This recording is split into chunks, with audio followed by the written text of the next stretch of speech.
Hey guys, Andrew Shrout. I'm here in the sideboard. I'm sitting with Matt Nass. How's it going, Matt? Hey. And you're known as a combo aficionado. Yeah. And so I imagine that when you heard that you were allowed to play combo in standard, Yeah. you were a little excited. Yeah. So you've shown up with a combo deck today, and it is not even the traditional combo deck of the format. Yep. There's a little bit of an extra bit of spice to it. You're playing Astronomer Ascendancy. Yep. So tell me a little about basically what this deck is. So it's an Jeskai Ascendancy combo deck. Mm-hmm. So the basic combo is Jeskai Ascendancy, Retraction Helix, and then some sort of mana producing thing. Okay, which we have a lot of. This field has more than your average deck. So like the deck that Li Shitian played at the Players Championship had like all mana producing creatures. Sure. So he had Sylvan Caryatid, Rattleclaw Mystic, and I forget what his last one. There's sometimes Kiora's Follower or Voyaging Satyr. I don't remember exactly what was in his list. In your case, we just have the 4 Caryatids in terms of just the other mana creatures. producers just get hit by removal spells, and like they're not great cards really on their own. And so I decided to ignore those and play different mana producers in Springleaf Drum and Karametra's Favor. Okay. Which is so Springleaf Drum we've seen in other variants. Yeah, you probably know that one. Karametra's Favor is an aura that for 1 and a green you put on a creature, and it cantrips. When it comes into play, you draw a card, and then it gives the creature the Birds of Paradise ability. Tap for any color. Just build your own Birds of Paradise. Yep. Okay, exactly. so you can put that on a creature, like a Sylvan Caryatid, for example. Yeah, that one doesn't. That one may not make sense. Okay. Yeah, like sometimes that does happen when you're like just want to cycle it, or if you have an Ascendancy out and you want to like get a loot plus a cantrip or what have you. All right, so that's not the plan A. It's not. I didn't think so. So let's talk a little about your other creatures that you have access to. Kind of the reason that you're stretching a little further than most to find some weird enchantments to play. 4 Meletis Astronomer. Yeah, so that is, I think Meletis Astronomer is the card that I want to draw even more than Jeskai Ascendancy. I think drawing Meletis Astronomer correlates to winning. Okay. So this card, it has a heroic ability. When you target it, you get to look at the top 3 cards and get an enchantment. And the key, even though you mostly target it with auras, you can get any enchantment, including Jeskai Ascendancy, which is a little bit subtle, but so it's very important. Kind of like a backdoor Jeskai Ascendancy's 5 through 8. Yep. All right. Yeah, it means that this deck draws Jeskai Ascendancy more consistently than like Li Shitian's does, for example. All right, and so in addition to the Karametra's Favors, what else can we target this with? What other enchantments do we have? Dragon Mantle, which is just a cheap enchantment. I think almost every Jeskai Ascendancy combo deck, no matter what flavor it is going to play that card. Pay 1 red, draw a card. Yeah, pay 1 red, draw a card, and trigger Jeskai Ascendancy. Basically. Okay. And then you can also target with Retraction Helix, which is one of the combo pieces. There's also some God's Willings, which are kind of both to protect your guys from removal and to kind of jumpstart the combo. And then there's also a couple Chosen by Heliods, which is one of the weaker cards in the deck. Draw a card. For so it helps you protect from Anger or Lightning Strike. And it's a little debatable, but I think it's better than like Defiant Strike in this deck because you want actual enchantments to hit with Astronomer. You don't want to whiff on that guy too often. Okay. And then I want to ask about this card in particular. There is one more card that serves multiple purposes. It's both a cheap creature and enchantment hit with Astronomer and something to trigger heroic. Nyxborn Rollicker. All right.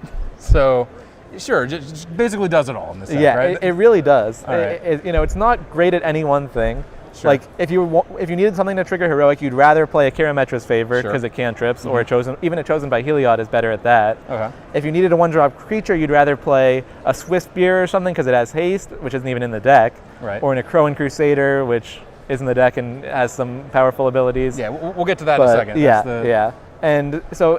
And if you were going to hit something with Astronomer, the best thing to hit is Ascendancy. So it's not great at any one role, but it serves all the roles.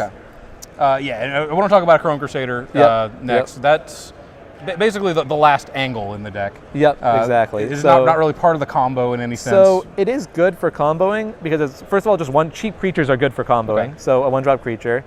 Second of all, it's good for comboing because if you trigger the heroic ability, you get a second creature. And you usually need one guy to be doing on Helix duty and one guy on mana making duty. So you need 2 guys out. And so he does that by himself. So he has that going for him. And sometimes the haste is really relevant. When you make infinite creatures, you need attackers to get by theirs. So getting sometimes you can draw infinite cards and find. In one game, I had to actually.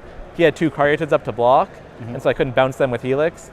So I had to draw my whole deck, and then find an Akroan Crusader, target it a bunch, and then have my hasty tokens get by. Okay. So some weird stuff like that can come up. But you can also just win with Akroan Crusader Ascendancy and damage. Okay. It turns out that it just spits out a lot of damage pretty quickly. So like when you target Akroan Crusader with like a Dragon Mantle or something, you can put the token into play first and then have the +1/+1 from Ascendancy resolve. Sure. So one targeting enchantment will give you the Crusader plus one other 2/2. Then if you play a second targeting enchantment, you'll have 2 3/3s and a 2/2. So just with 2 random enchantments, you have 8 damage out of nowhere. Okay. The next one will be 4 4 3 2, so it's like 13 damage, and it's just like. And then while they're dealing with all of that, then you still have a combo to threaten them with. Yeah, yeah. So it's not too common, but Akroan Crusader can also just win with damage. All right. What are you hoping to play against when you're showing up with a deck like this? So basically, the metagame at the Players Championship was perfect for a deck like this. Like tons of like green, black, X. I don't really care whether the third color is white or blue. Sure. So Abzan or Sultai, just decks that don't put a lot of pressure on you. Okay. If they have a little spot removal to disrupt you, that's fine. You can grind through that pretty easily. Okay. But not too many like counter spells. Like Thoughtseize is a bit annoying. Sure. But whatever. Just by virtue they of put having so little pressure on you that you can just set up forever. Okay. And that's why the Astronomer version is so perfect for the current metagame. You can play some grindier games and win. Okay. And then I assume by having a combo, period, you're just always going to go bigger than however many Hornet Queens they can throw at you. So yeah, absolutely. You're just not worried about like until you're at 0 life, you don't care how dominating their board presence is. Okay. What are you hoping to avoid then? The deck I got featured against in round 1 didn't seem like a great matchup. He was playing Esper Control. Yeah. Blue Black's like so, but then he in addition to his discarding counter spells also had Utter End, which is a lot better than like Perilous Vault against me because it's just quicker. All right. The like super fast decks with a lot of pressure and some disruption, like the like aggressive Jeskai decks or like mono red aggro, are also like so matchups. Okay. So like anyone that is racing you is a problem, and anyone that is just if they're just straight racing me, I think I have a decent chance. But if they're racing me and have like a lightning strike or one counter spell or like some form of disruption, or a Stoke the Flames or what have you. All right. I want to talk about the sideboard really quickly. You mentioned that you board in 4 Swansong in every matchup, more or less. More or less, yeah. And you're not that excited about the rest of the sideboard. Basically, black decks have Thoughtseize and usually go up to a fair amount post board, and white decks have Erase and usually go up to a lot post board. And almost every deck in the room is going to either have black or white. Okay. And so you can pretty easily swap out the Swansongs for like God's Willing, I also cut the Chosen by Heliod's in almost every matchup just because it's the worst card in the deck. It's the worst card, sure. Yeah. So some card had to be the worst card, and it was that one. And then I was struggling for other cards in my sideboard that I would board in any matchup. So like the key to sideboarding with this deck is less is more. Okay. So like I have Treasure Cruise, which isn't really great in the deck because I have no fetch lands and no like real way to get cards in, and no like instants or sorceries really. Okay. So like with Ascendancy you're looting and then it's fine, but basically Treasure Cruise only gets turned on if your opponent they're killing all my your stuff, and countering discarding your stuff, my stuff like and that. countering my stuff. Okay. And then like I have Nyx Fleece Ram, which is like a pretty corner case card, but like why not? That one's cute because you can reveal it to Astronomer. It's an enchantment creature. Sure. And then like I have Erases for the mirror match, even though I don't think it's very common, just because. I think you're the only one in the room playing this deck. I've heard someone else lose to it, so there is at least one other, maybe not the Astronomer version, but other Ascendancy combo decks. All right, fair enough. Yeah, well, certainly there are people playing like Jeskai Ascendancy tokens, so. I'm not even sure you'd want to race against that one, honestly. That's how much I hate sideboarding with this deck. Okay. I would honestly just bring in Swansong and not bring in Erase. Okay. So your best advice for people picking this deck up would just be register 64 cards? Yeah, if you registered the 60 main deck, 4 Swansongs, and 11 basic islands in your sideboard, you'd probably like... Just don't have any temptation to bring anything else in? Yeah. Okay. So at least we know there's some room to develop. There might be some it could be that there's some sideboard cards that I'm missing. I have done a lot of work on this deck, but it's certainly not...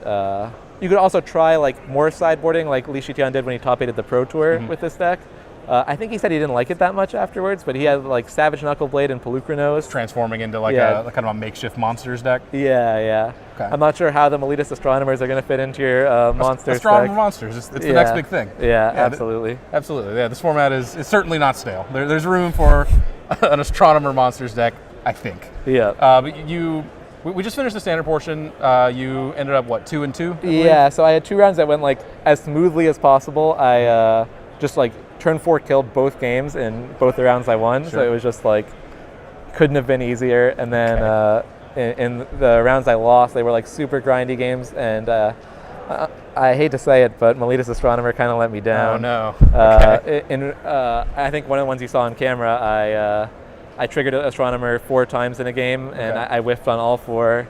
And then in another game, I did the same thing where on one turn I played Mantle, Favor, Helix, and then used the Astronomer to replay the Mantle. Okay. And I whiffed on all of those too. No extra cards. No extra cards, yeah. I was cantripping off them, so it wasn't that bad. But I feel like if I just got a couple extra cards to go with, I could have maybe won.